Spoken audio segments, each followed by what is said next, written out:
अस्सलाम वालेकुम वरहमतुल्लाहि वबरकातुहू।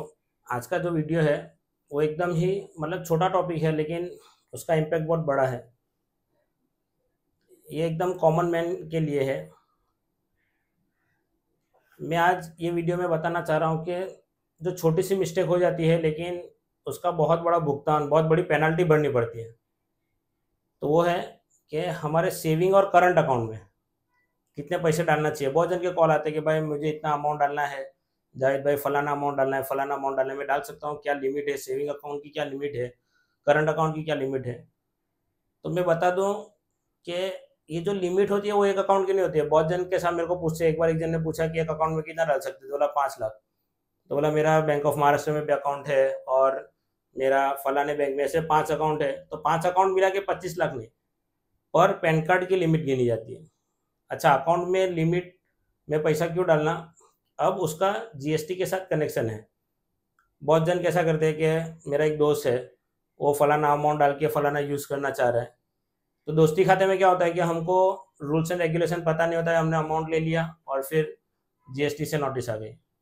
तो जीएसटी के जो टर्नओवर की लिमिट है अब तक 40 लाख की है। अभी रिसेंटली एक पानी पूरी वाले को, उसके अकाउंट में जीपे फोन पे से पैसा आते आते 40 लाख क्रॉस हो गया, तो उसको नोटिस आ गया कि भाई जीएसटी भरो। तो दूसरे के पैसे अपने अकाउंट में लेना कोई समझदारी की, अक्लमंदी की बात नहीं है। अगर है तो भी अपने पास प्रूफ होना चाहिए कि भाई इसका है, कि उसको समझाने के लिए ऑफिसर को बहुत डिफिकल्ट होगा। और बहुत जन कैसा करते हैं, नोटिस आई उसको इग्नोर करते हैं। तो नहीं, इससे अच्छा ऑफिसर से मिलेंगे, ऑफिसर को समझाएंगे और उसको प्रूफ बता के आप उन्हें नोटिस से हटेंगे। नोटिस का जवाब नहीं देना।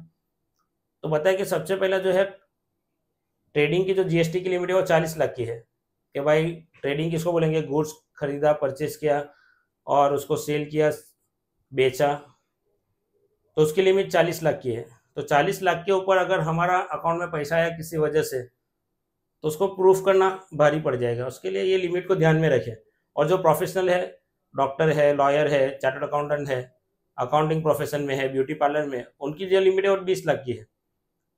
तो आज के वीडियो का मकसद ये था कि भाई अपने अकाउंट में आया हुआ गया हुआ पैसा उसका खूब ध्यान रखे। अब मेरा एक दोस्त है, उसने बोला कि मैंने दोस्तों ने मिलके है ना कि क्रेडिट कार्ड था, उसका पेमेंट मेरे अकाउंट से किया, तो उसके अकाउंट में पैसा आया, उससे गया। अब उसको जीएसटी की नोटिस आई कि भाई तेरा अकाउंट में 20 लाख रुपया कहाँ से आया। तो फिर वो समझाना बहुत डिफिकल्ट होता है। तो जब भी अपने अकाउंट में एज अ पैन कार्ड, पर अकाउंट नहीं, पर पैन कार्ड हमारे अकाउंट में कितना पैसा आता है, कितना जाता है, उसका ध्यान रखें। अगर कभी नोटिस आ जाती है तो उसको नज़दीकी सीए के पास जाकर उसको सॉल्व करने की कोशिश करें। तो बताए कि ये अकाउंट रिलेटेड पैसा आना जाना, आजकल क्या हो रहा है कि बैंकिंग को कंपलसरी है एआई से, एनुअल इन्फॉर्मेशन सिस्टम से सारा डेटा अपलोड करना है गवर्नमेंट की वेबसाइट पे। तो गवर्नमेंट को पता चल जाए भाई मेरे अकाउंट में कितना है। तो इसके लिए अपने अकाउंट में आने वाले पैसे और जाने वाले पैसों पे ध्यान रखें। भाई जो मुल्क में रहते हैं उसके जो कानून है, उसके लॉ है, उसको फॉलो करना, रेगुलेशन को फॉलो करना है। और इस तरह से ट्रांजेक्शन करना है कि हमको भी तकलीफ ना हो और गवर्नमेंट में हमारा रजिस्ट्रेशन भी बराबर हो जाए। और जीएसटी की रजिस्ट्रेशन के लिए नेक्स्ट वीडियो में मैं आपको बताऊंगा कि भाई किस तरह से अगर लिमिट क्रॉस होती है तो जीएसटी को रजिस्टर करना और उसके डॉक्यूमेंटेशन क्या लगते हैं। Thank you.